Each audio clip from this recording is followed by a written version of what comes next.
Good evening, everybody. My name is Tim Davis, and I'm the coordinator of theater here at Bluegrass Community and Technical College, and I'm the director of tonight's production.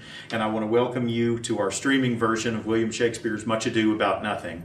We had intended on bringing this show to you live and in person, but alas, the pandemic gods had other things to say, so we will be bringing you this show in person at the Winchester campus, Bruce Manley's Winchester campus, spring of 2022. We're looking at a target date of sometime in late April. Be looking at the BCTC website for further updates on that. But we are happy to be able to bring it to you over this platform, and we thank you for joining us. I want to say some thank yous, some specific thank yous here. Thank you to Stephanie Fitch and the BCTC Film Program for, again, stepping in and working with us on this production, as they have many times during the pandemic. And we are eternally grateful for their help and for their cooperation and all the work that they put in.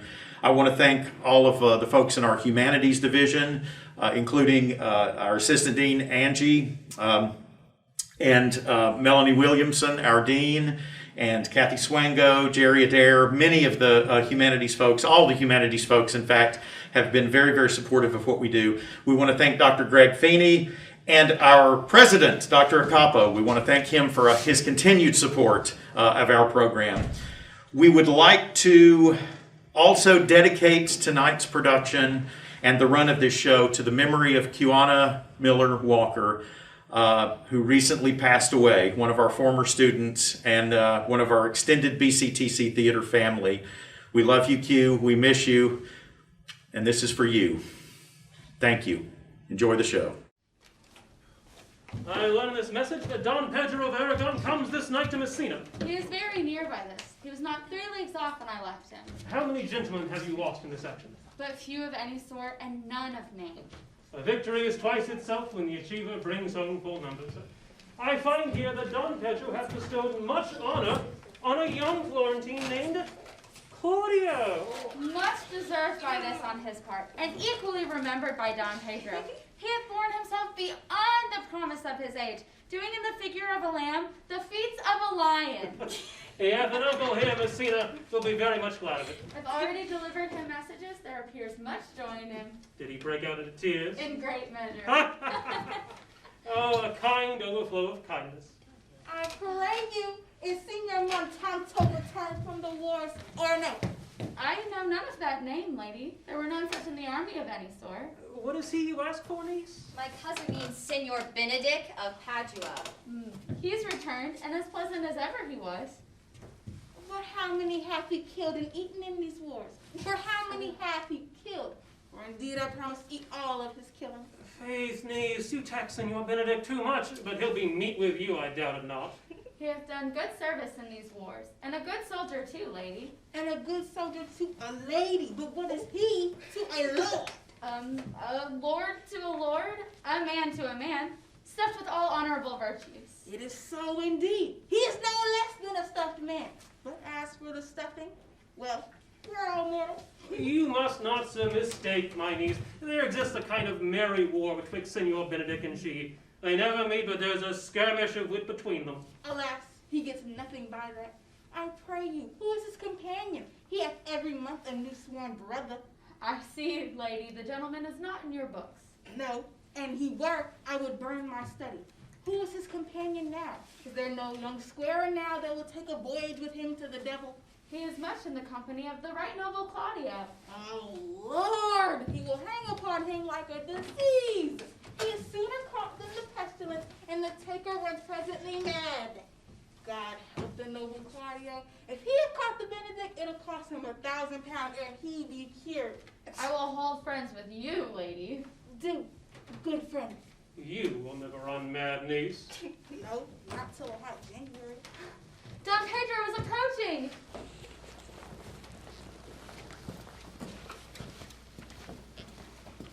Good Signor Leonardo, have you come to meet your trouble? The fashion of the world is to avoid cost, and you, my friend, encountered it. Never came trouble to my house in the likeness of your grace. For trouble being gone, comfort should remain. And when you depart from me, sorrow abides and happiness takes his leave. Mercy charge too little. believe this is your daughter. Her mother hath many times told me so. Were you in doubt, sir, that you asked her? Why, Sir Benedict, no. But then you were a child. If Signor Leonato be her father, she would not have his head on her shoulders for all of Messina, as like him as she is. I wonder that you will still be talking, Signor Benedict. Nobody marks you. What, my dear lady, to stay? Are you yet living? Is it possible this dame should die when she has me such food to feed it as Signor Benedict? Courtesy itself must convert to disdain if you come in her presence. Then courtesy is a turncoat. For it is true I am loved of all ladies. Only you except it. And I would I could find in my heart that I had not a hard heart. For truly, I love none. What a dear happiness it would be! They would have else been troubled with a pernicious suitor. I thank God in my cold blood I'm of your humor for that. I'd rather hear my dog bark at a crow than a man swear he loved me. Keep your ladyship in that mind.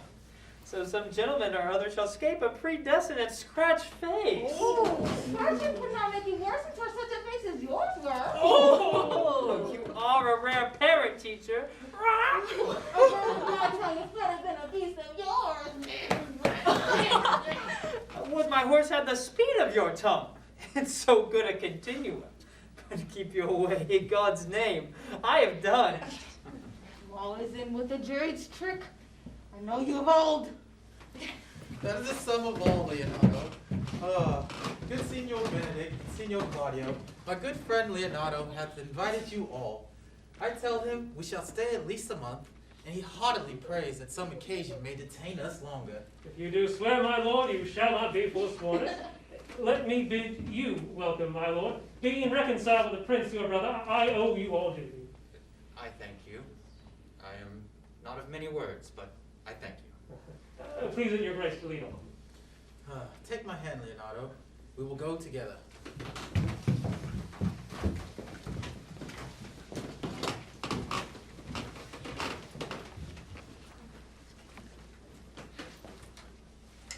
Benedict, didst thou note the daughter of Signor Leonardo? I noticed her not, but I looked on her. Is she not a modest young lady? Do you ask me, as an honest man for my true, simple judgment? Or would you have me speak after my custom, as being a professed tyrant to their sex? No, I pray thee, speak your sober judgment. Why, faith? You think she's too low for a high praise, too brown for a fair praise, and too little for a great praise. But I shall give her this. If she were other than she is, she were unhandsome. And being what she is, I do not like her. Thou thinkest I am in sport, I pray thee, tell me truly how thou like her. Would you buy her that you inquire after her? Could the world buy such a jewel? Yea, and a case to put it into. But speak you this with a sad brow. In mine eye, she's the sweetest lady I've ever looked on. I can see yet without spectacles, and I see no such matter. There's her cousin. She were endowed with all the rage that exceeds her beauty as much as the 1st of May doth of the last of December. But you have no intention of turning husband, have you? I would scarce trust myself, though I had sworn to the contrary, if Hero would be my wife. Has it come to this? Shall I never see a 80 bachelor again? Go to, faith. And thou wilt needs thrust thy neck into a yoke and shy away Sundays. Look, Don Pedro is approaching to see you. What secret hath held you here that you follow not to Leonardo's? I would your grace would constrain me to tell. I charge thee on thy allegiance. He is in love. With who? Well, that is your grace's part. Mark how short his answer is. With Hero, Leonato's short daughter. If this were so, so were it uttered. Oh, God forbid it should be so. Amen if you love her, for the lady is very well worthy. He speak this to fetch me in, my lord. For my troth, speak my fault. And in faith, my lord, I spoke mine. And by my two-face and troths, I spoke mine. That I love her, I feel. That she is worthy, I know. That I neither see how she should be loved, nor how she is worthy, is a point that fire cannot melt out of me. I will die in it at the stake. Thou wast ever an obstinate heretic in despite of beauty. And never could maintain his part but in the force of his will. That a lady conceived me, I thank her. That she brought me up, I likewise give her the most humble thanks. But that I will hang my bugle on an invisible baldric? All women shall pardon me. Because I will not do them the right to trust none. I will do myself the right to not trust any. And the fine is, which I may go the finer, I will live a bachelor. I shall see the ere I die, look pale with love. With anger, with sickness, or with hunger, my lord. Not with love. As time shall try, the savage bull doth bear the yoke. The savage bull may. But if ever, the sensible Benedict here bear it, pluck it out of the bull's horns and set it in my forehead. Then vilely paint it with the words, "Here is good horse for hire." Then signify the words, "Here lies Benedict, the married man." Oh, if this should ever happen, that would be horn mad. Nay, if Cupid had not spent all his quiver in Venice, thou will quake for this shortly. I will look for an earthquake too, then. Well, you will temporize with the hours. In the meantime, Signor Benedict, repair to Leonardo's, commend him to me, and tell him that I will not fail him at supper, for indeed he hath made great preparation. I do have enough matter for such an embassage, and so I leave you.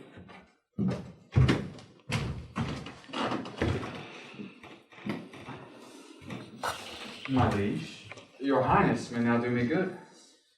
My love is thine to teach. Hath Leonardo any son, my lord? None, no child but Hero. She's his only heir. Dost thou affect her, Claudio? Oh, my lord, when you went onward on this ended action, I looked on her with a soldier's eye, that liked, but had a rougher task at hand than to drive liking to the name of love. But now I am returned, and in their rooms those war thoughts have been vacant. In their rooms come thronging soft, delicate desires, all prompting me how fair young Hero is, saying that I liked her ere I went to war. That will be like a lover presently, then tie the air with the book of words. If thou dost love fair Hero, cherish it, and I will break with her father. And in the conclusion, she shall be thine. How now, brother? Where's my cousin, your son? Hath he provided this music? He is very busy about it. But brother, I can tell you strange news you yet dreamt not of. Are they good? As the event stamps them, but they have a good cover. They show well outward. The prince and Count Claudio, walking in a thick-pleached alley in my orchard, were thus overheard by a man of mine. The prince discovered to Claudio that he loved my niece, your daughter, and meant to acknowledge it this night in a dance. And if he found her accordant, he will take the present time by the top and instantly break with you of it. Hath the fellow any wits that told you this? A good, sharp fellow. I'll send for him and question him for yourself. No. We will hold it as a dream till it appear itself. But I will acquaint my daughter withal, that she may be better prepared for an answer, if peradventure this be true. Go you and tell her. What a good dear, my lord, why are thou our matter sad? There is no measure in the occasion that breeds. Therefore the sadness is without limit. Oh, you should hear reason. And when I have heard it, what blessing brings it? I cannot hide what I am. I must be sad when I have cause, and smile at no man's jest. Eat when I have stomach, and wait on no man's leisure. Sleep when I am drowsy, and tend on no man's business. Laugh when I am merry, and claw no man in his humor. Oh, yea, but you must not make a fool sure of this till. You may do it without controlment. You have a lace against your brother, and he hate taking you in disgrace. I had rather be a canker in a hedge than a rose in his grace. And it better fits my blood to be disdained of all than to fashion a carriage to rob love from any. This, though it cannot be said that I am a flattering, honest man, it must not be denied that I am a plain dealing villain. If I had my mouth, I would bite. If I had my liberty, I would do my liking. But in the meantime, let me be that I am, and seek not to alter me. As I was going over the Who comes famed here? Jetty Mountains. What news brought you? I came yonder from a great supper. The prince, your brother, is royally entertained by Leonato, and I can give you intelligence of an intended marriage. Will it serve for any model to build mischief on? Mary, it is your brother's right hand. Who?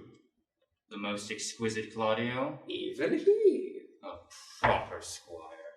And who? Which way looks he? Mary, on Hero, the daughter and heir of Leonato, and heard it agreed upon that the prince your brother shall woo Hero for himself, and having obtained her, should give her to Count Claudio. Come, let us thither. This may prove food to my displeasure.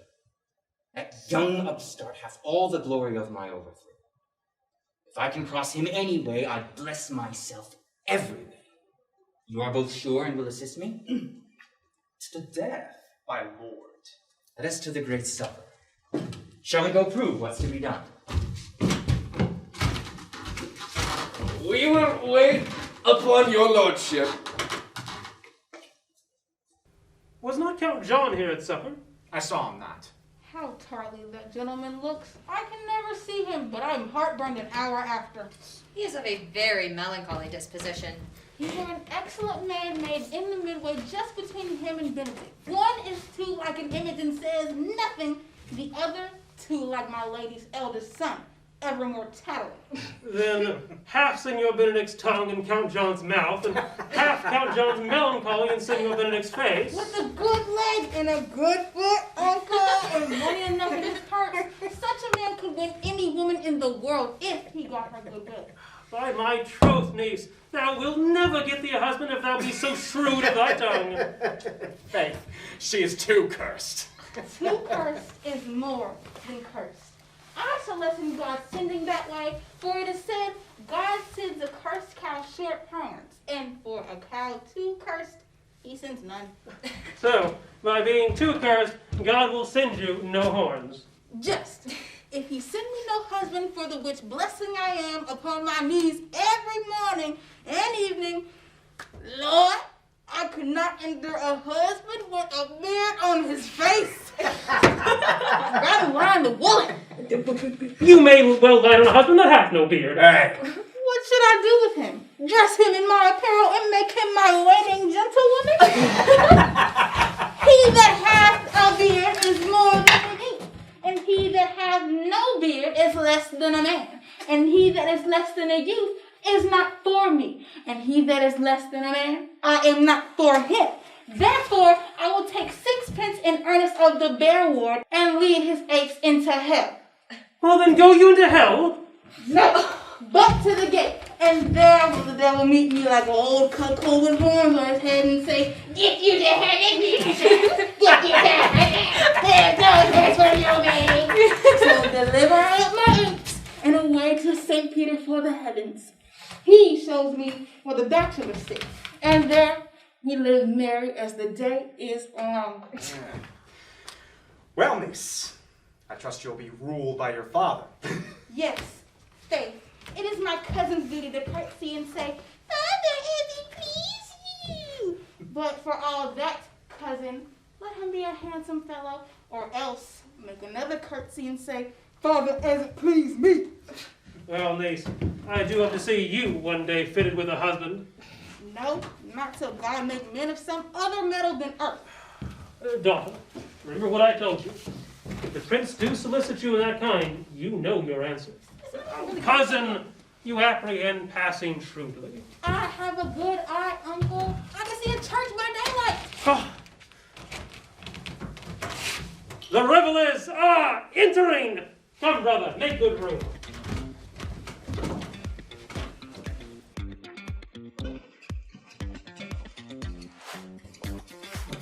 Lady, will you walk about with your friend?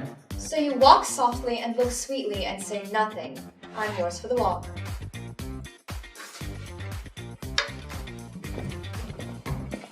I wish you did like me. So would not I for your own sake, for I have many.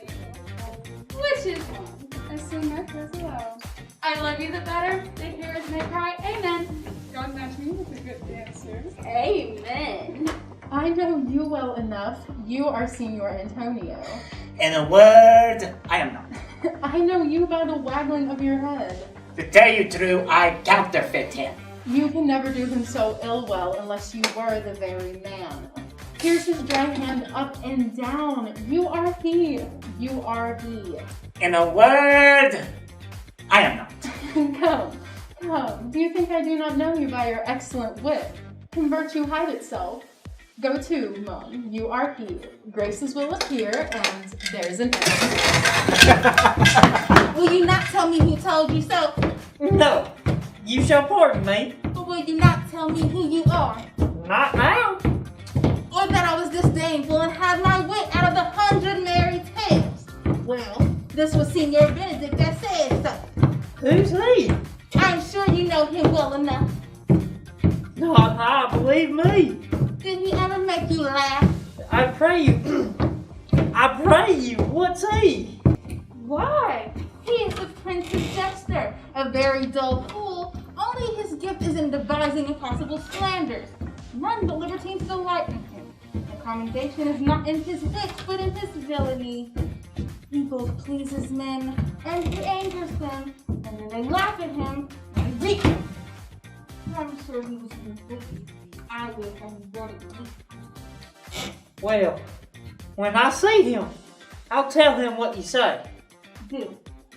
We must follow the leaders! In every good thing. No! If they lead us to any ill, I will leave at the next turning.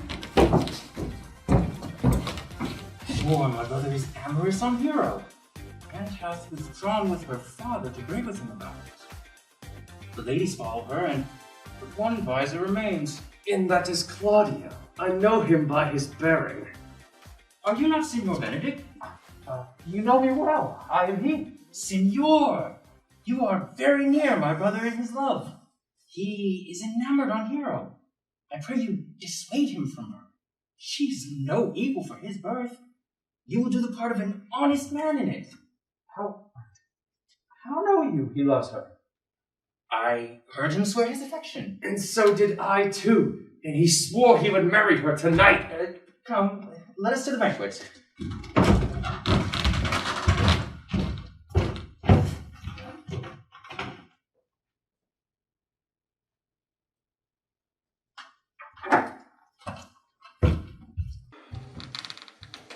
Thus I answer in the name of Benedict. I hear this ill news with the ears of Claudio.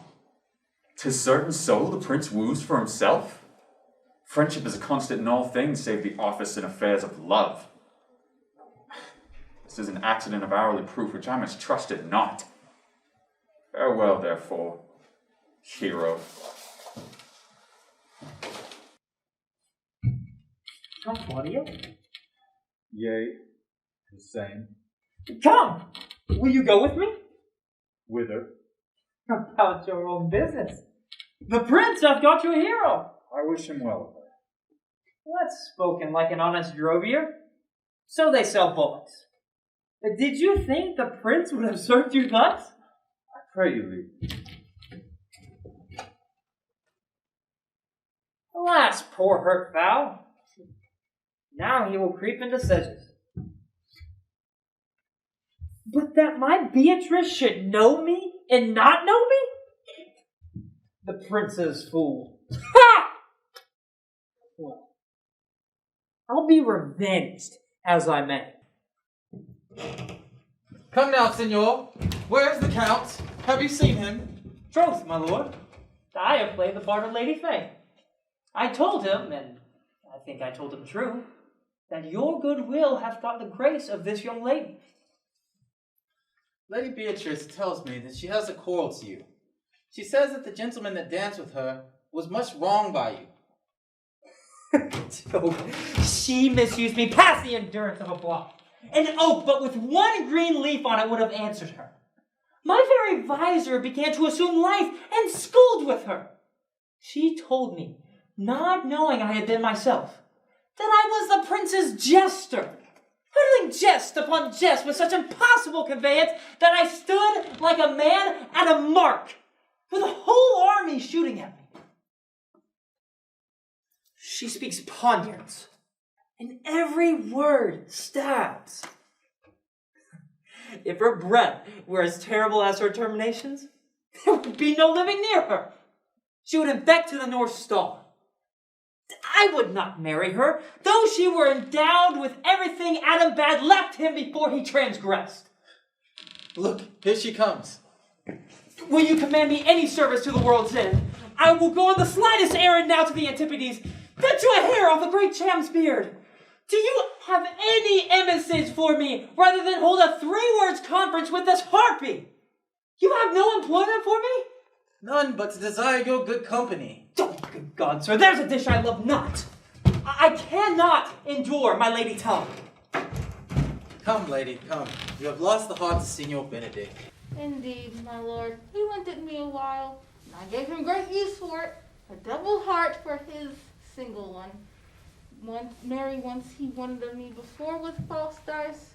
Therefore your grace may say I have lost it. You have put him down, lady. You have put him down. So I would not he should do me, my lord, lest I should do mother fools. I have brought Count Claudio, whom you sent me to see. Wherefore art thou sad, Count? Not sad, my lord. Well, how then, sick? Neither, my lord. The Count is neither sad, nor sick, nor merry, nor well, but civil, Count. Civil as an orange, and something of that jealous complexion. Ah, in faith, lady, I blazon you to be true. Oh, I'll be sworn, though, his conceit be false.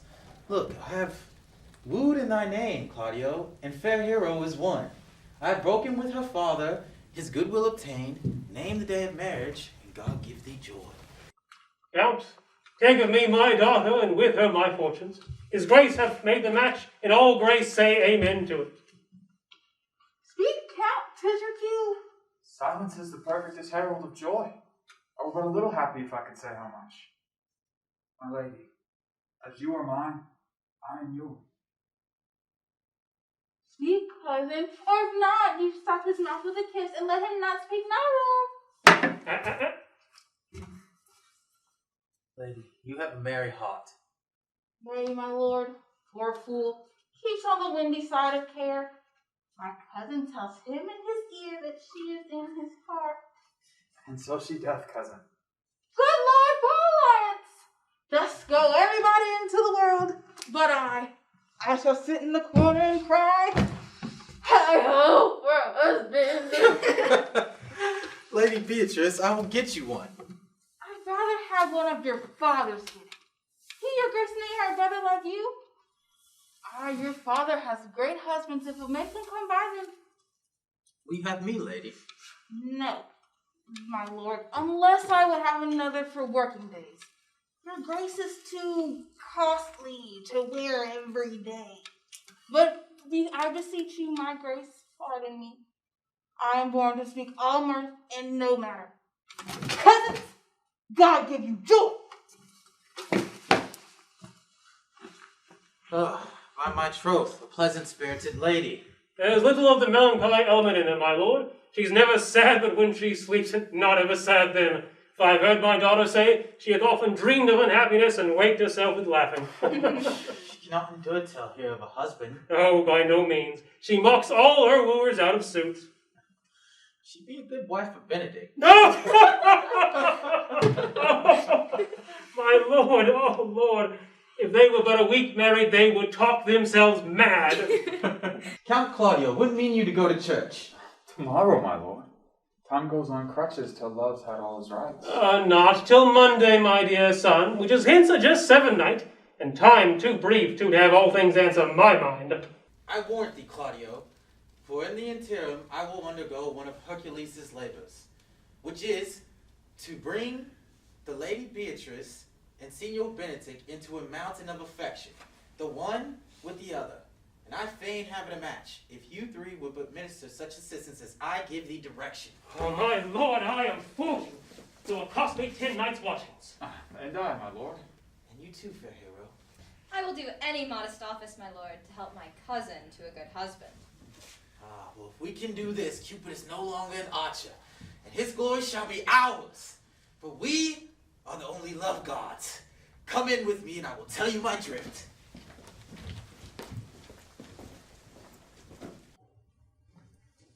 It is so. The Count Claudio shall marry the daughter of Leonardo. Yea, my lord. But I can cross it. Any bar, any cross, any impediment will be medicinal to me. I am sick in displeasure to him, and whatsoever cometh thwart his affections ranges evenly with mine. How canst thou cross this marriage? Not honestly, my lord, but so covertly that no dishonesty shall appear in me. Show me briefly how.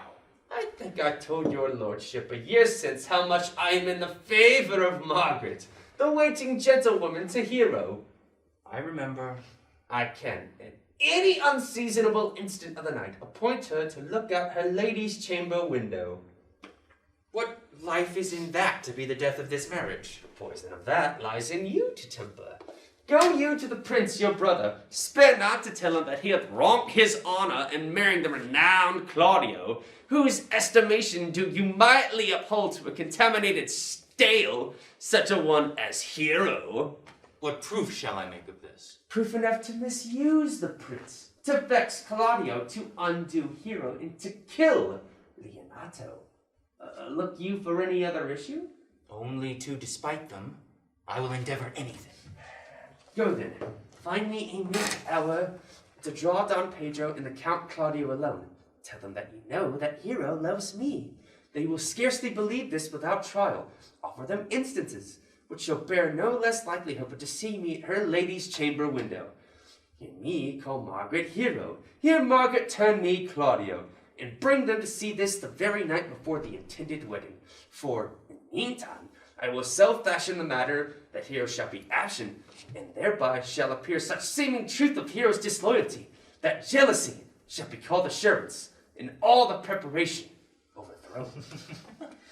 I will put it in practice. Be you cunning in the working this, and thy fee is 1,000 ducats. Ooh! Be you constant in the accusation, and my cunning shall not shame me. I will presently go learn their day of marriage.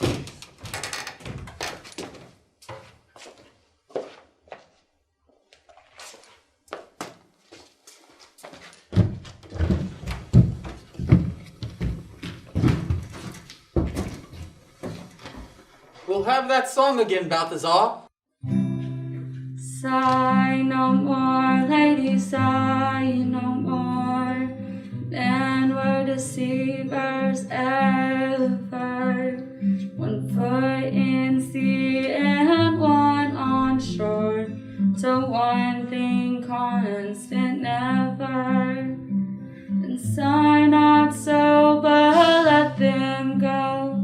And be you blithe and bonny, converting all your sounds of woe into hey, nani, nani. Come hither, Leonardo.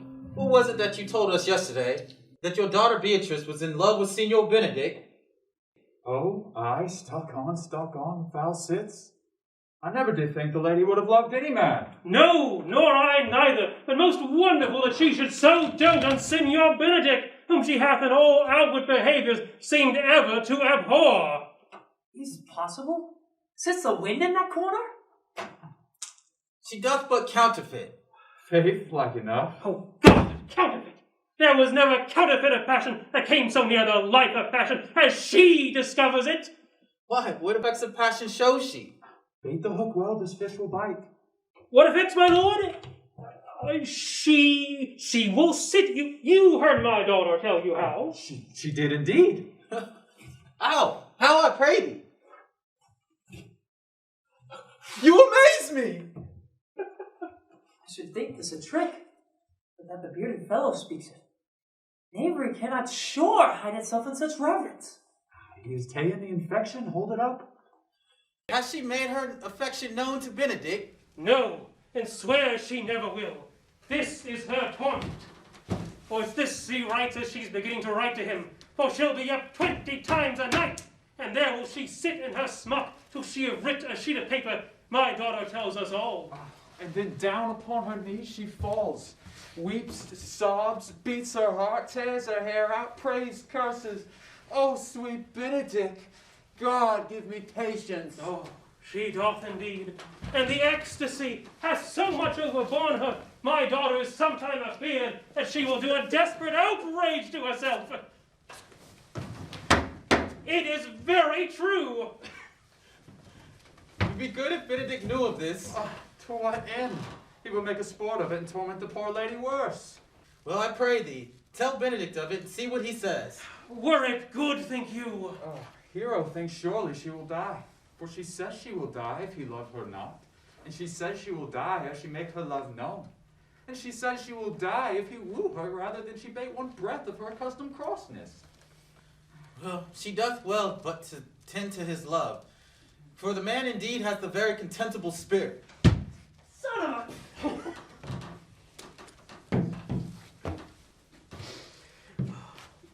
Oh, well, let it cool the while. My lord, will you walk? Dinner is ready. If he do not dote on her upon this, I will never trust my expectation. Let us send Beatrice to call him to dinner.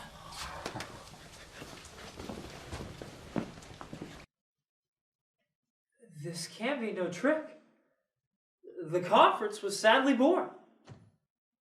They hear truth of this from Hero. They seem to pity the lady. Seems her affections have taken their full bent. Love me? Why? It must be requited. Now I hear how I am censured. They say I will bear myself proudly if I perceive the love come from her. They say, too, that she'd rather die than show any such friendship. I never did think to marry. I must not seem proud. Happy are they that hear their detractions and can put them to mending. They say the lady is fair. 'Tis a truth, I can bear them witness. And virtuous, 'tis so, I cannot reprove it. And wise, well, but for loving me. But by my troth, it is no addition to her wit, no nor great argument for her folly. For I may be horribly in love with her. Now I may by chance have some odd quirks or remnants of wit broken against me, well, because I've railed against marriage for so long. But doth not the appetite alter? A man loves the meat in his youth that he cannot bear in his old age. Shall these quips and sentences and paper bullets of the brain awe a man from the career of his humor? No! The world must be peopled. When I said I would die a bachelor, I did not think I should live till I were married. Oh, here comes Beatrice. By this day, she is a fair lady. I do spy some marks of love in her. Against my will, I'm to bid you come into dinner. Fair Beatrice, I thank thee for thy pains. I take no more pains than you take pains to thank me. If it had been painful, I would not have come. You take pleasure then in the message? Yea, just so much as you may take upon a nice point and choke a dog withal. You have no stomach, Signor. Farewell.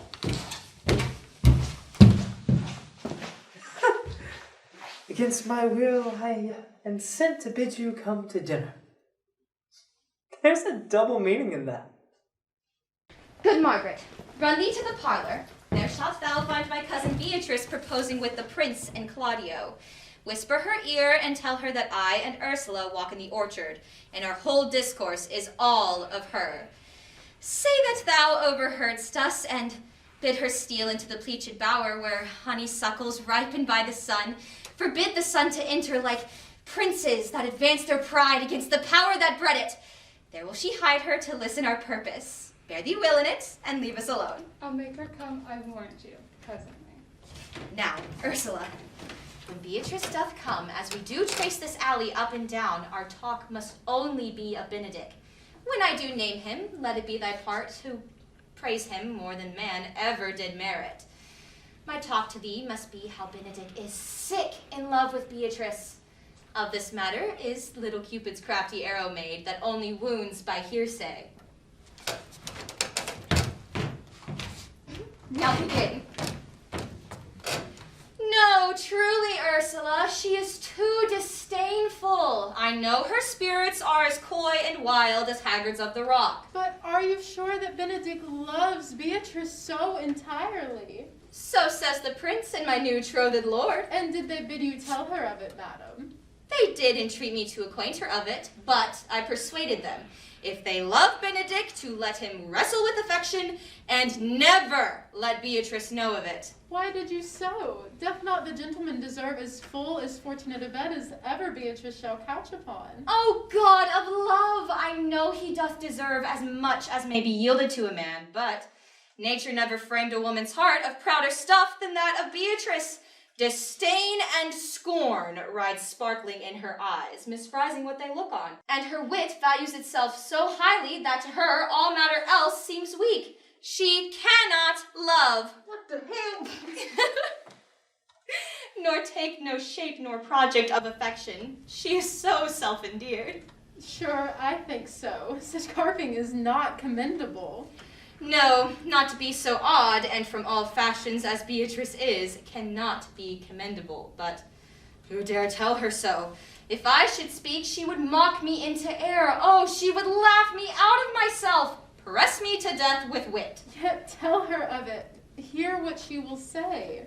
No, rather I will go to Benedick and counsel him to fight his passion, and truly I will devise some honest slanders to stain my cousin with. One doth not know how much an ill word may empoison liking. Oh, do not do your cousin such a wrong.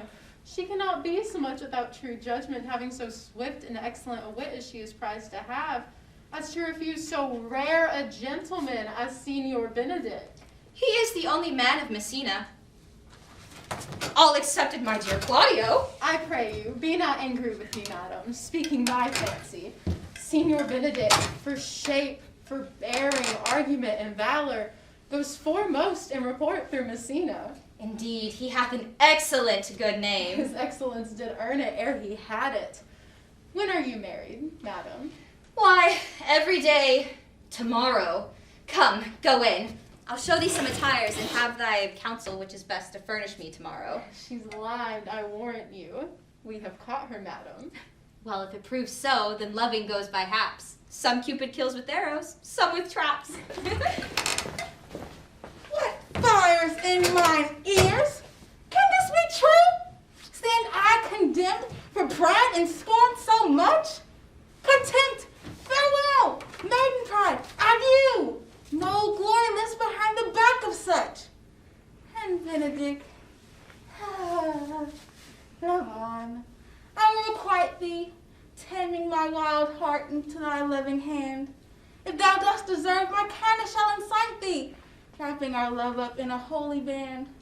Others say thou dost deserve, and I believe it better than the pretty way. I do but stay until your marriage be consummate. Then I go on toward Aragon.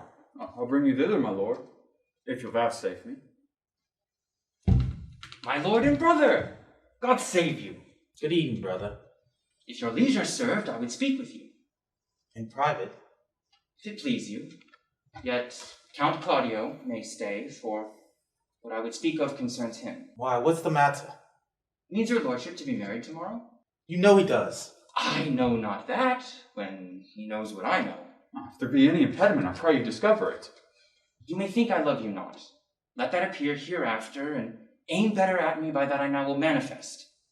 For my brother, I think he holds you well, and in dearness of heart hath hoped to effect your ensuing marriage. Surely suit ill spent and labor ill bestowed. Why, what is the matter? I came to tell you. The lady is disloyal. Who? Hero? Even she. Leonato's hero, your hero, every man's hero. Disloyal? The word is too good to paint out her wickedness. I could say she were worse. Think you of a better title, and I could fit it to her. Wonder not till further warrant. Go but with me tonight, and you shall see her chamber entered, even the night before her wedding day. If you love her then, tomorrow wed her. But it would better fit your honor to change your mind. May this be so? I will not think it. If you dare not trust what you see, confess not that you know. If you will go with me, I will show you enough. And when you have seen more and heard more, proceed accordingly. And if I see anything tonight why I should not wed her, tomorrow in the congregation where I should wed, there will I shame her. And I will go with thee as I wooed for her. I will join thee to disgrace her. I will disparage the lady no longer until you are my witnesses. Bear it coldly but till midnight, and let the issue show itself.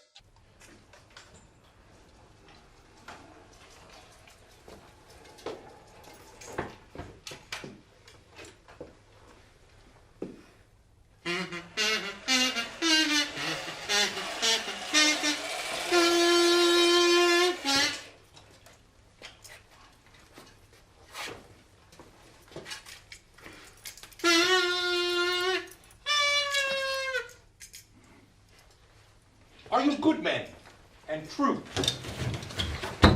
Yea. Or else it were pity, but they should suffer salvation, body and soul. Nay, that were a punishment too good for them, if they had any allegiance in them, being chosen for the prince's watch. Well, give them their charge, neighbor Dogberry. First, who say you is the most desertless man to be constable of the watch? Hugh Oatcake or George Seacoast, sir, for they can write and read.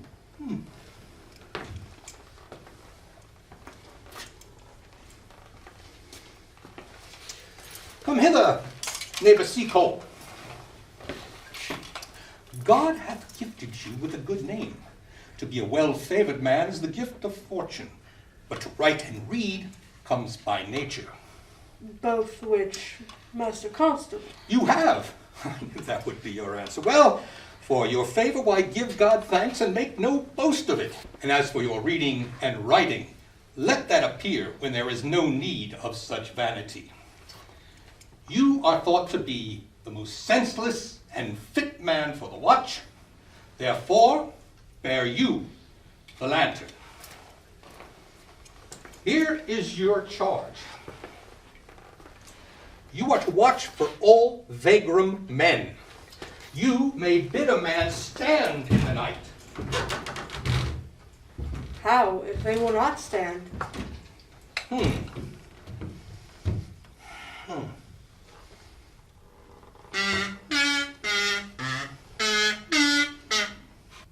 Why then, take no note of him, but let him go. Then call the rest of the watch together, and count yourselves lucky to be free of a knave. If he will not stand when he is bidden, he is none of the prince's subjects. Nay, and they are to offend none but the prince's subjects.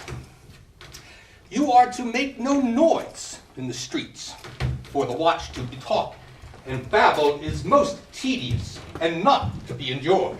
We will sleep rather than talk. We know what belongs to a watch. Why, you sound like a most ancient and quiet watchman. I can see why sleeping would not offend anyone. Only have a care that your bills not be stolen. You are to go to all the alehouses and bid those that are drunk get them home. And how if they will not?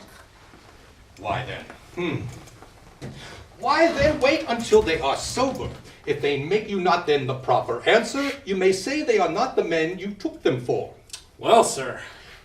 If you meet a thief, you may by your office See him as no just man. For such kind of man, the less you meddle or make with them, the more for your honesty. If we know him to be a thief, shall we not lay hands on him? True, by virtue of your office you may, but those that touch pitch will be defiled. If you should come upon a thief, why allow him to show himself for what he is by letting him steal away from your company. You've been always called a merciful man, partner. Nay, I would not hang a dog by my will, let alone a man with any honesty in him. If you hear a child cry in the night, you must call the nurse and bid her still it. How if the nurse be asleep and will not hear us? Peacefully steal away, and let the child wake her with his crying. For the ewe that will not hear a lamb when it baas will not hear a calf when it bleats. 'Tis very true. Well then, this is the end of the charge. You, constable, are to present the prince's person. If you meet the prince in the night, you may stay him. Nay, by Our Lady, that I think they cannot. Nay, 5 shillings to 1 on it. Any one that knows the statutes may stay him. Marry not if the prince not be willing, for the watch is to offend no man, and it will offend a man to stay him without his will. By Our Lady, I think it be so. Well, masters, good night. And there be any matter of weight chances, call you me. Keep each other's company and your own, and...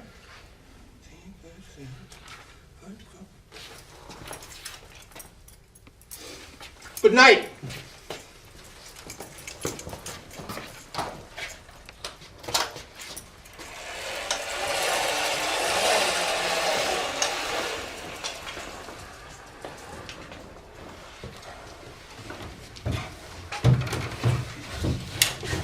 Well, masters, we have our charge.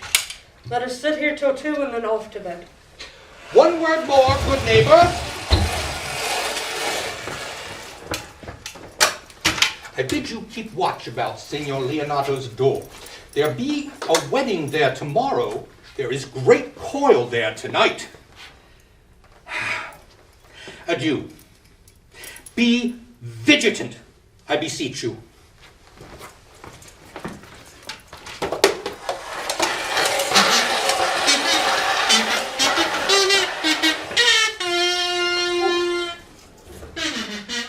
Conrad!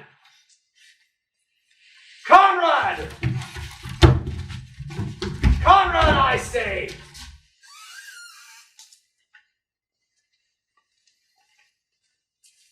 Sure, man, I'm at by your elbow. Mass! My elbow itched. That would be a scab follow.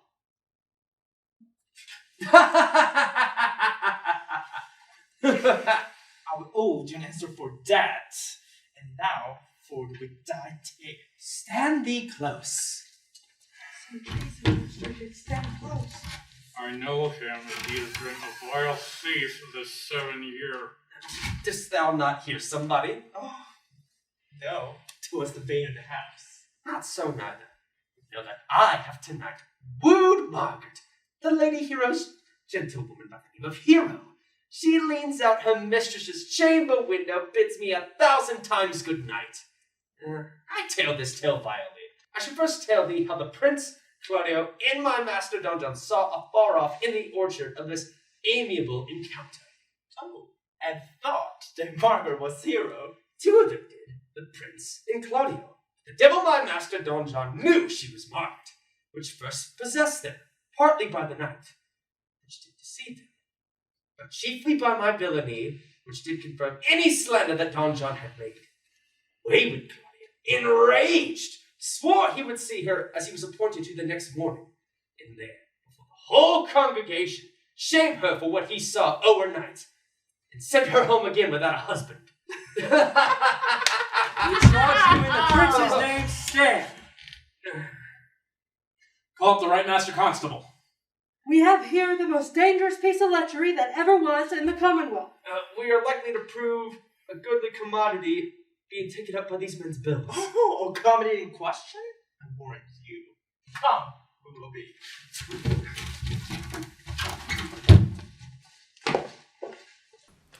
Good Ursula, wake my cousin Beatrice and desire her to rise. I will, lady. And bid her come hither. Well. Troth, I think your other regatta were better. No, pray thee, good Meg, I'll wear this. By my troth is not so good, and I warrant your cousin will say so. My cousin's a fool, and thou art another. I'll wear none but this. I like the new tie within excellently, if the hair were a thought browner. And your gown's a most rare fashion. In faith, I saw the Duchess of Milan's gown that they praise so. Oh, that exceeds, they say. By my troth, 'tis but a nightgown of respect to yours. Cloth with gold and cuts and lace with silver, set with pearls down sleeves, side sleeves, and skirts, around underborne with the bluish tinsel. But for a fine, quaint, graceful, and excellent fashion, yours is worth 10 on it. And God give me joy to wear it, for my heart is exceeding heavy. 'Twill be heavier soon by the weight of a man. Why upon thee? Art not ashamed? Of what, lady? Of speaking honorably? Is not marriage honorable? Is there any harm in the heavier for a husband? None, I think. And it be the right husband and the right wife. Otherwise, 'tis light and not heavy. Ask my lady Beatrice else. Here she comes. Good morrow, cuz. Good morrow, sweet hero. Why, how now do you speak in this sick tune? I'm not of all other tune, methinks. Oh, by my troth, I'm exceeding ill. Hi-ho! For a hawk, a horse, or a husband. For the land that begins them all. Hey. Well, and you not be turned Turk. There's no more sailing by the star. What means the fool, trow? Nothing, but God sent everyone their heart's desire. These gloves the Count sent me, they are an excellent perfume. I am stuffed, cousin, I cannot smell. I'm made and stuffed. There's goodly catching of cold. Oh, God help me. God help me. I am sick. Get you some of this distilled Cardus Benedictus and lay it to your heart. It is the only thing for a qualm. There thou prickest her with a thistle. Benedictus? Why Benedictus? You got some moral in this Benedictus? Moral? No, by my troth, I have no moral meaning. I meant plain holy thistle. You may think, perchance, that I think you are in love. Nay, by your lady, I am not such a fool to think what I list. Nor I list not to think what I can. Nor indeed I cannot think, if I were to think my heart out of thinking, that you are in love, that you will be in love, that you can be in love. Yet Benedict was such another, and now is he become a man. He swore he would never marry, and yet now, in despite of his heart, he eats his meat without grudging. And how you may be converted, I know not, but methinks you look with your eyes as other women do. Oh. What pace is this thy tongue keeps? Not a false gallop. Madam, withdraw. The prince, the count, Signor Benedict, and all the gallants of the town are come to fetch you to church. Come, help me to dress. Good cuz, good Meg, good Ursula.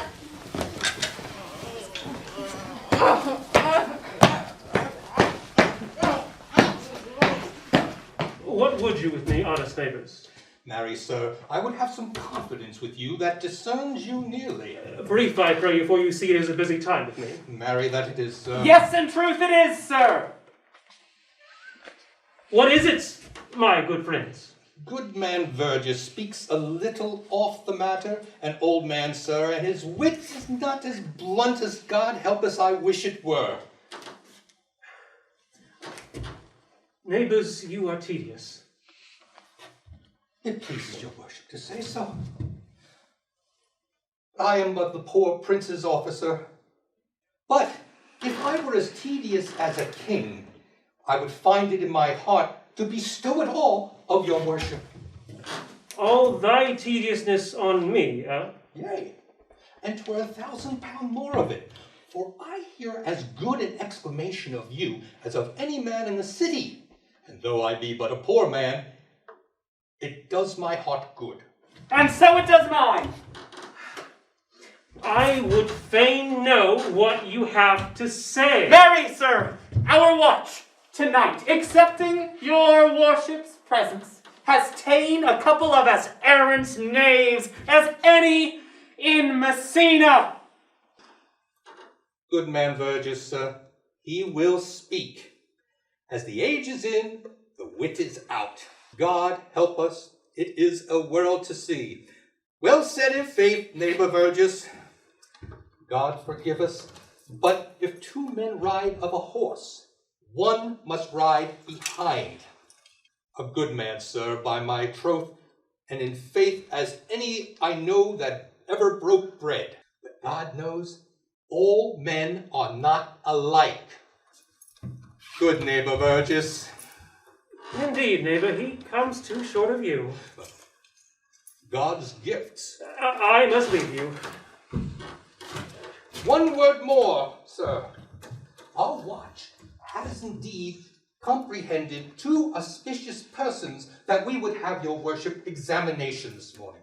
Take the examination yourself and bring it me, as I am now in great haste, as it may appear unto you. It shall be suffragance. Drink some wine ere you go. Fare you well. My lord, they stay for you to give your daughter to her husband. I will wait upon them. I am ready. Come, Master Verges, go get the sexton. Have him get his quill and his inkhorn. We are to examination these men and meet me at the jail. And we must do it wisely. We shall spare no wit. This shall bring them to a non-com. Only get the learned man and have him take down our excommunication and meet me at the jail.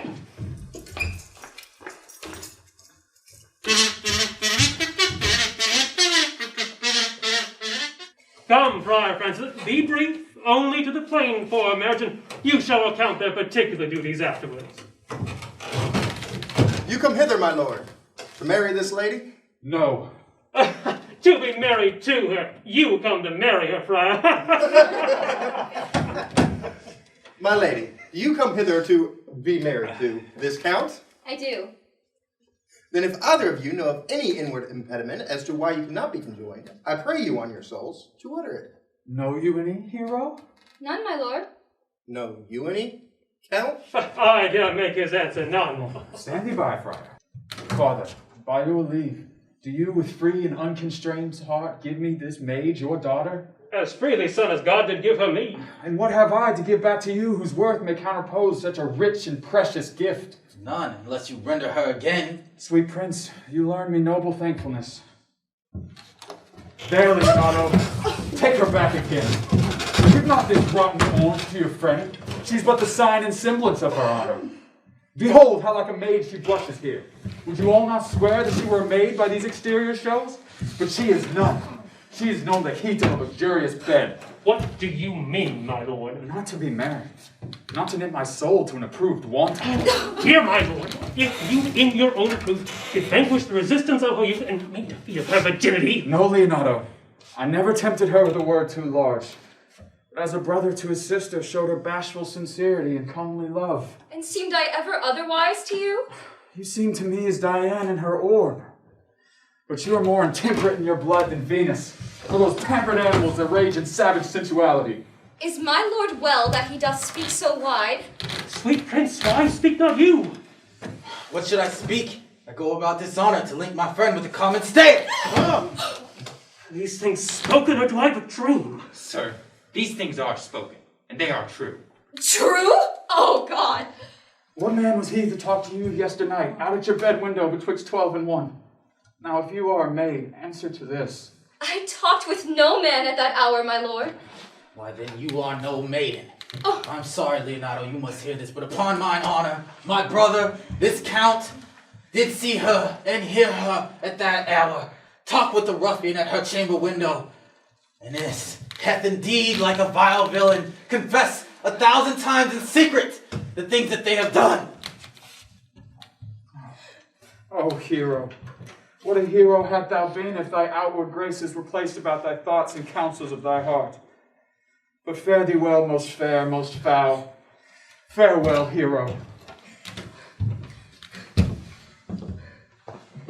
No man's dagger here, point for me.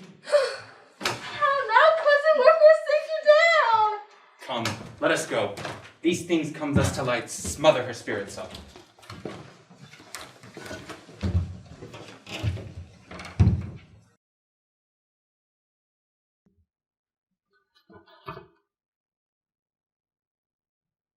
This looks not like a nuptial.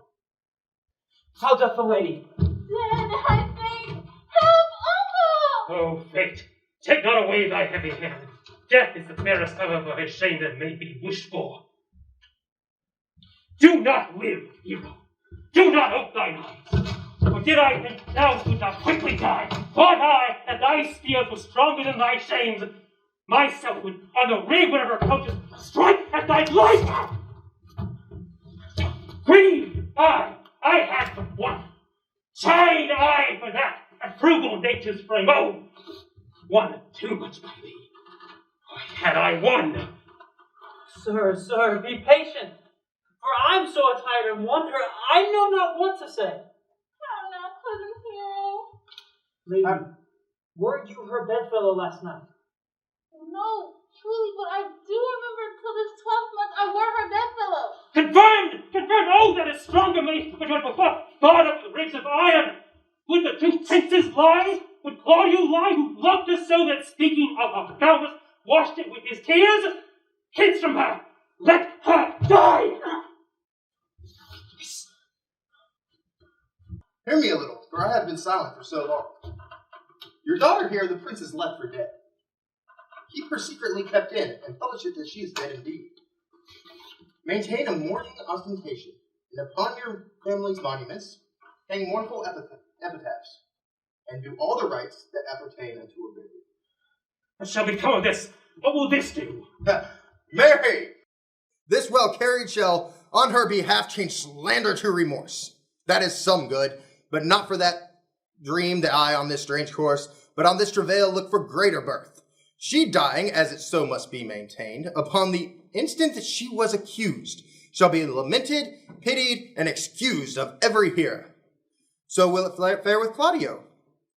When he shall hear that she died upon his words, the idea of her life shall sweetly creep into his study of imagination, and every lovely organ of her life shall be apparelled in more precious habit, more moving, delicate, and full of life.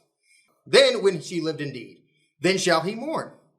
If ever love had interest in his liver, and wish he had not so accused her, no, though he thought his accusations true, let this be so, and doubt not that success will fashion this event in better shape than I could lay it down in likelihood. Signor Leonardo, let the friar advise you.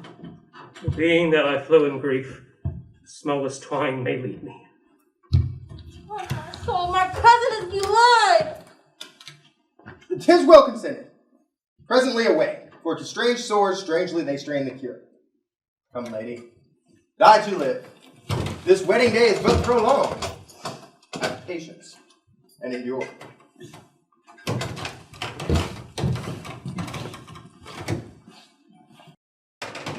Lady Beatrice, have you wept all this while? Yea, and I will weep a while longer. I will not desire that. You have no reason. I do it freely. Surely I do believe your fair cousin is wrong. Oh, how much might the man deserve of me that would right her? Is there any way to show such friendship? A very even way, but no such friend. May a man do it? It is a man's office, but not yours.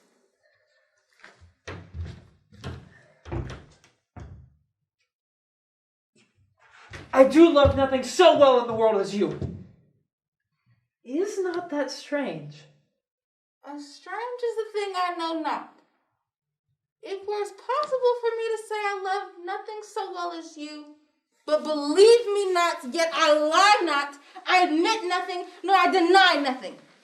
I am sorry for my cousin. By my sword, Beatrice, thou lovest me. Do not swear and eat it. I will swear that you love me, and I will make him eat it that says I love not you. Will you not eat your word? With no sauce that can be devised to it. I protest, I love thee. Why then, God forgive me. What offense, sweet Beatrice? I was about to protest that I love you. And do it with all thy heart. I love you with so much of my heart that there's none left to protest. Come, bid me do anything for thee. Kill Claudio. Not for the wide world. Then you kill me to deny it. Farewell. Tarry, sweet Beatrice. I am gone. Though I am here, you have no love in you. Nay, I pray you let me go. We'll be friends first. You dare easier be friends with me than fight with my enemy. Is Claudio thine enemy? Is he not approved in the height of villain that hath slandered, scorned, dishonored my kinswoman? Oh, that I were a man. What? Bear her in hand until they come and take hands, and then, with public accusation, uncovered slander, unmitigated rancor. Oh God, that I were a man! I would eat his heart in the marketplace! Tarry, sweet Beatrice. Talk with a man out of the window. A proper saying! Nay, but Beatrice! Sweet hero! She is wronged! She is slandered! She is undone! Beatrice! Oh God, that I were a man for his sake, or that I had any friend who will be a man for my sake. But manhood is melted into curtsies, valor into compliment, and men are turned into tongue, and trim ones too. He is now as valiant as Hercules that only tells a lie and swears it. I cannot be a man with wishing, therefore I will die a woman with grieving. Tarry, sweet Beatrice. By this hand, I love thee. Use it for my love some other way than swearing by it. Do you swear in your soul that Count Claudio hath wronged Hero? Yea, as sure as I have a thought or a soul. Enough! I am engaged. I will challenge him. By this hand, Claudio shall render me a dear account.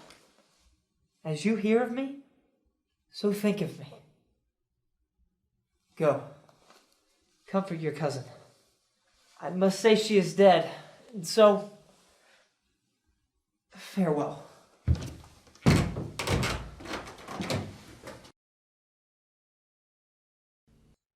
Is our whole dissembly appeared?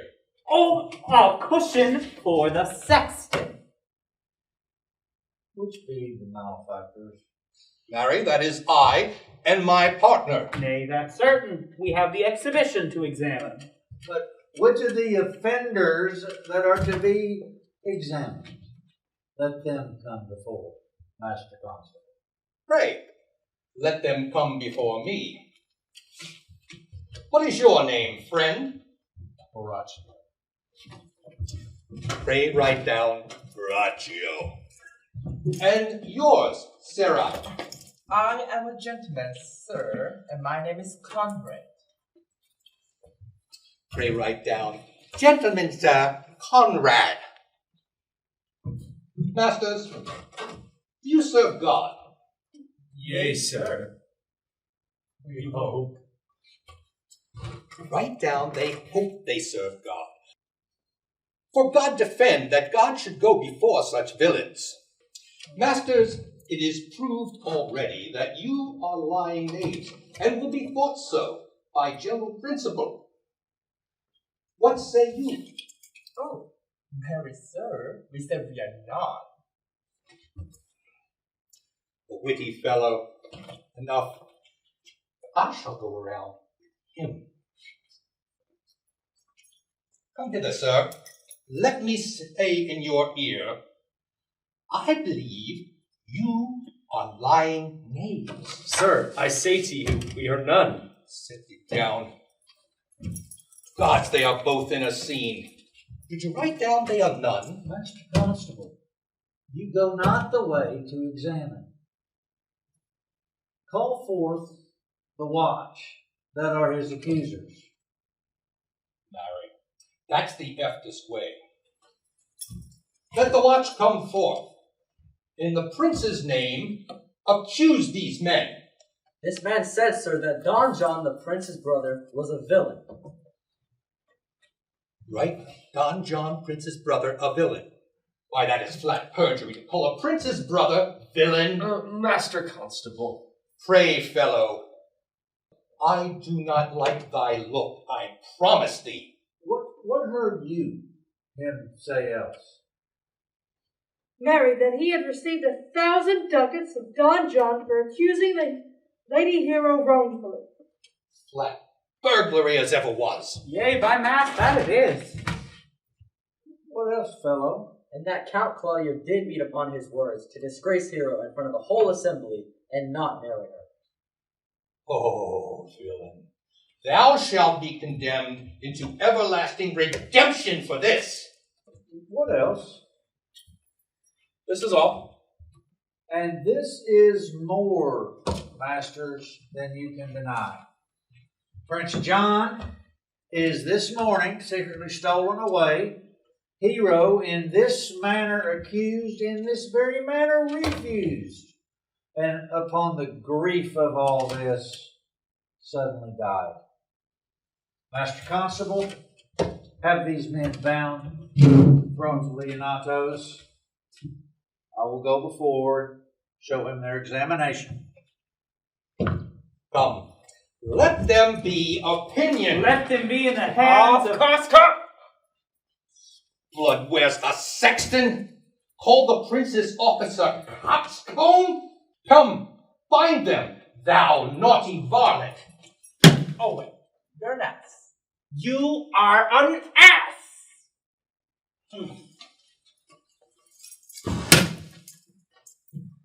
Dost thou not suspect my place? Dost thou not suspect my years? Oh, that he were here to write me down an ass. But masters, do not forget, though it be not written down, I am an ass. No, thou shalt be condemned into everlasting piety for this. I am a wise man, and what is more, an officer, and which is more, a householder, and as pretty a piece of flesh as any in Messina, and one that knows the law, go to, and one that hath riches enough, go to, and one that hath had losses, and one that hath 2 robes and everything handsome about him. Take them away.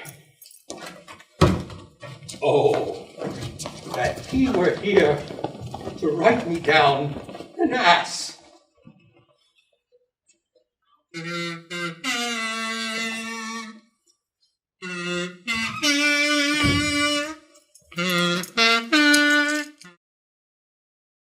If you go on thus, you will kill yourself. And 'tis not wisdom thus to second grief against yourself. I pray thee, cease thy counsel, but bring me a father who so loves his child. Measure his woe the length and breadth of mine, and bid him speak of patience. But there is no such man. For, brother, men can speak comfort to that grief which they themselves not feel, but tasting it, their counsel turns to passion. Therefore give me no counsel. My griefs cry louder than a curse. I pray thee, peace.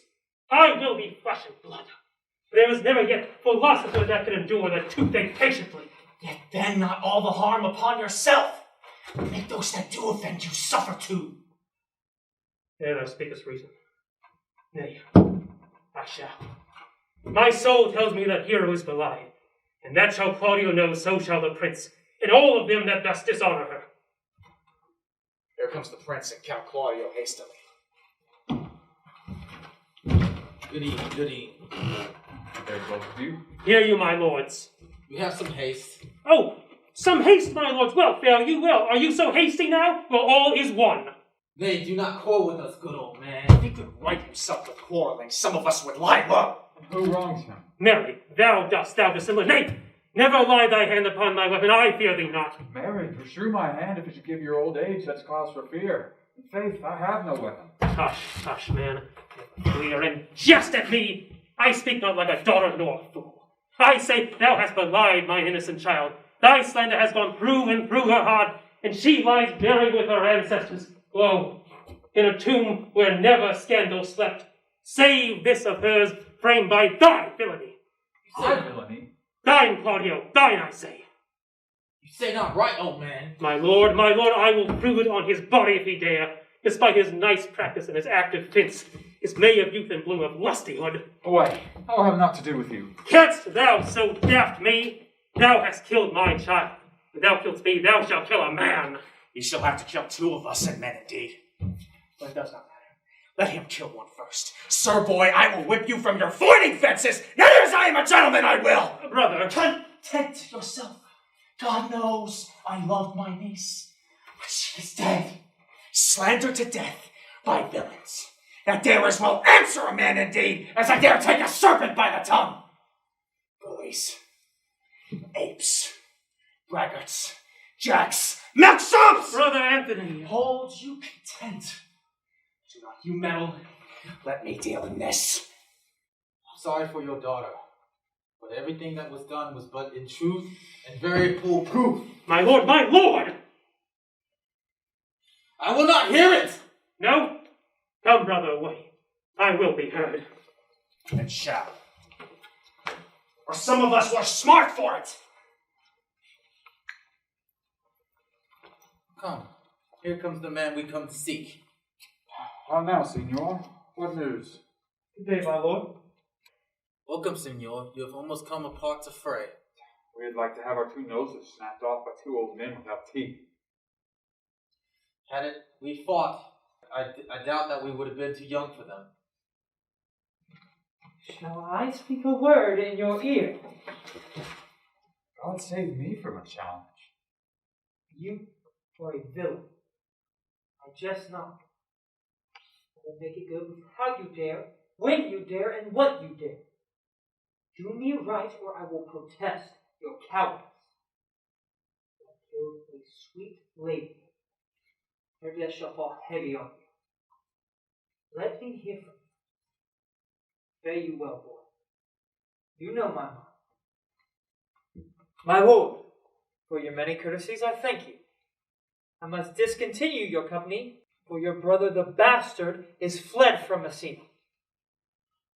Who among you have killed a sweet and innocent lady? For my lord Lackbeard there, he and I shall meet. Until then, peace be with him.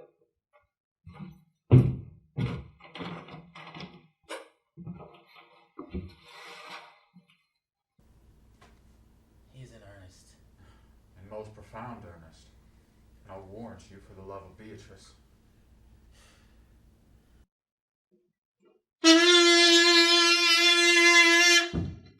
Come you, sir? If justice cannot tame you, shall ne'er weigh more reasons in her balance. Marry, and you, being a lying hypocrite, you must be looked to. What offense have these men committed? Marry, sir, they have committed false reports. Moreover, they have spoken untrue things. Secondarily, they are slanders. Sixth and lastly, they have belied a lady. Third, they have verified unjust things. And to conclude, they are lying knaves. Masters, what say you on these charge? Sweet prince, let me go no further to mine answer. Do you hear me? And let this count kill me, for I have deceived even your very eyes. What your wisdoms cannot discover, these shallow fools have brought to light, who in the night overheard me confessing how Don John, your brother, incited me to slander the lady Hero. How you were in the orchard and saw me court Margaret in Hero's garments. How you disgraced her when you should marry her. Upon my villainy they have upon record. Lady Hero is dead upon mine and my master's false accusation. And briefly, I desire nothing but the reward of a villain. Will not this speech like fire through your blood? I drunk poison while he uttered it. My brother has fled on this treachery. Take the plaintiffs away. By this time, our sexton hath reformed Signor Leonato of the matter. And masters, though it should time and place allow, please write down, I am an ass. Here! Oh, Here comes Master Signor Leonardo! Which is the villain? Let me see his eyes. If you know your wronger, look on me. Art thou the slave that with thy breast hast killed my innocent child? Yea, even I alone. No, not so, villain. Thou beliest thyself. Here stand a pair of honorable men. A third is fled that had a hand in it. I thank you, princes, for my daughter's death. Recorded with your high and worthy deeds, 'twas bravely done, if you but think you of it. I know not how to pray your patience, but I must speak. Impose on me whatever punishment your hand can lay upon my sin. Yet sinned I not, but in mistaking. By my soul, nor I would lay under any heavy burden that you'll enjoin me to. I cannot bid you bid my daughter live. That were impossible. But I pray you both, possess the people of Messina here how innocently she died. And if your love can labor aught in sad invention, hang her an epitaph upon her tomb and sing it to her bones. Sing it tonight.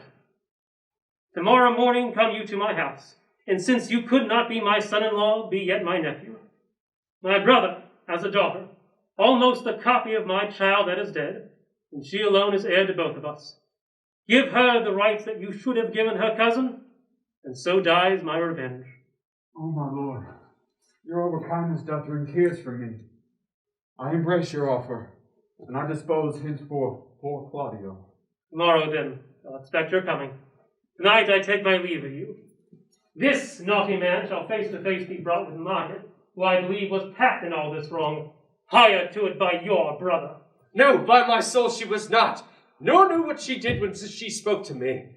She had always been just and virtuous, and anything I do know by her. Moreover, sir, this plaintiff here, the offender, did call me ass. I pray that be included in his punishment. I thank thee for thy care and honest pain. Thou speakest like a most reverend, youthful man. Thank you, your worship. There's for thy pain. God save the foundation. Go. I discharge you of your prisoner, and I thank thee. Your worship, I leave an errant knave in your company to be punished for the example of others. God bless your worship. God keep your worship in health. I humbly give you leave to depart, and if a merry meeting be wished, God prohibit it. Come, neighbor.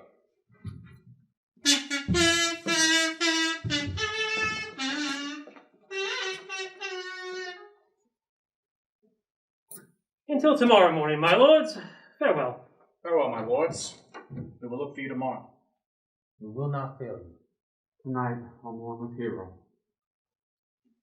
Bring you these fellows on. We'll go and talk with Margaret, how her acquaintance grew with this lewd fellow.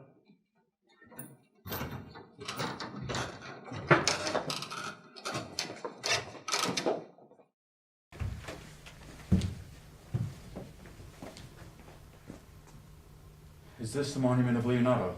It is, my lord. Done to death by slanderous tongues was the hero that here lies. In death, the guerdon of her wrongs gives her fame which never dies. So the hero that dies in shame lives in death in glorious fame. Hang thou there upon thy tomb, praising her when I am done. Now music, sound and sing your solemn hymn.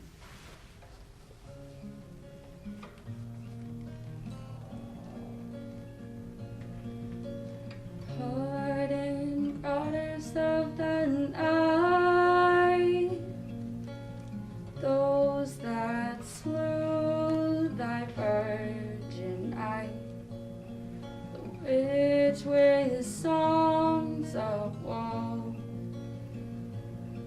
round about her tomb they go. Midnight assist our moans, help us to sigh and groan, heavily, heavily graves yawn and yield your dead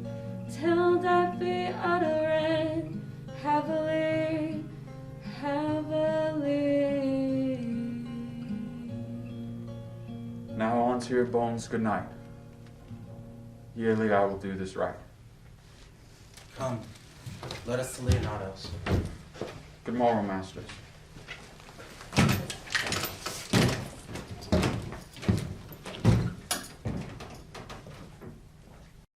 I told you she was innocent. So are the Prince and Claudio, who accused her upon the air that you had debated.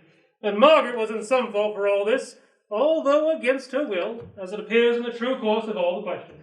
Well, I am glad that all things sort so well. And so am I. Being else by faith, being enforced to call young Claudio to a reckoning for. The Prince and Claudio did promise to visit me by this hour.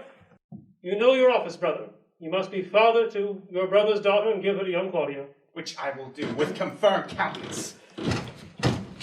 Friar, I must entreat your pains, I think. To do what, senor? To bind me or undo me. One of them. Signor Leonardo, truth it is, good signor. Your niece regards me in eye of favor. And I my daughter, Linta, 'tis most true. And I, for an eye of love, do requite her. A sight whereof I believe you had from me, from Claudio and the Prince, but what's your will? Your answer, sir, is enigmatical. But for my will is that your will be with our will, to be conjoined in the state of honorable marriage. For that, friar, I must desire your help. My heart is with your liking. And my help. Here comes the Prince and Claudio.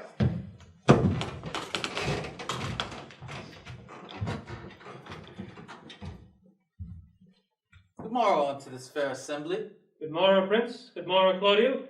Are you yet today determined to be married to my brother's daughter? I am. Call her forth, brother. Here's the friar ready.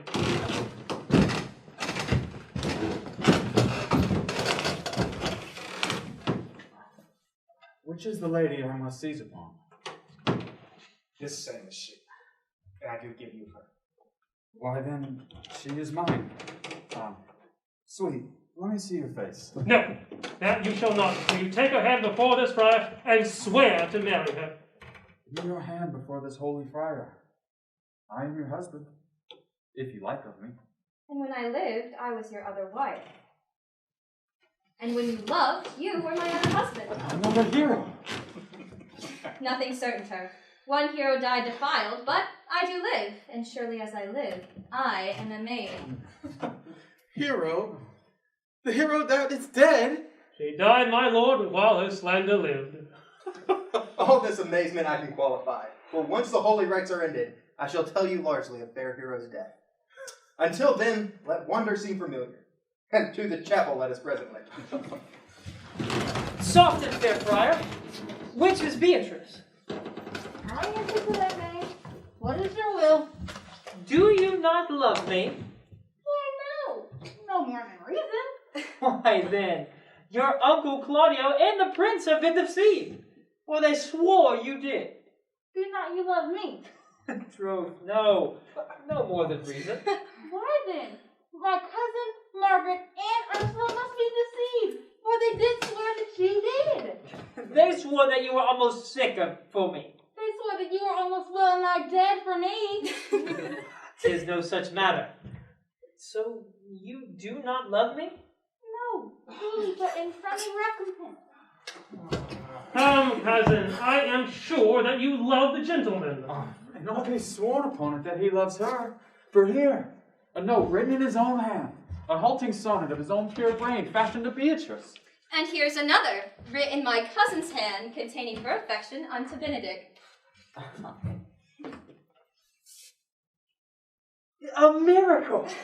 Here's our own hands against our hearts. Come, I will have thee. But take it in light. I take thee for pity. I will not deny you, but I go by great persuasion and partially to save your life. I heard that you were in a consumption. Peace. I will stop your mouth.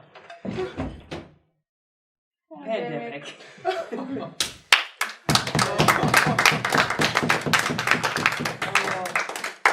Come, Benedict, how does the married man I tell thee what, Prince.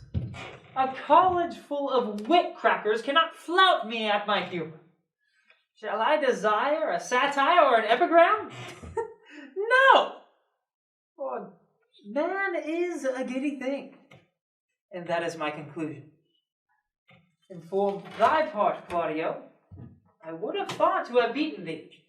But, as you are to be my kinsman, live unbruised and love my cousin.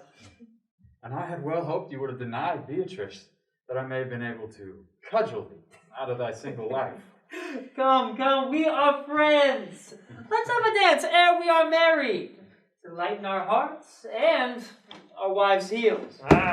We will have dancing afterwards. First, so I say of it. Therefore, play music.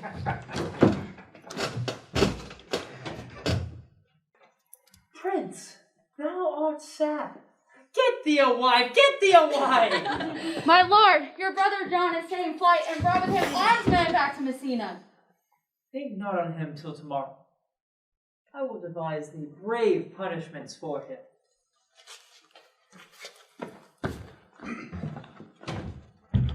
Strike up, pipers!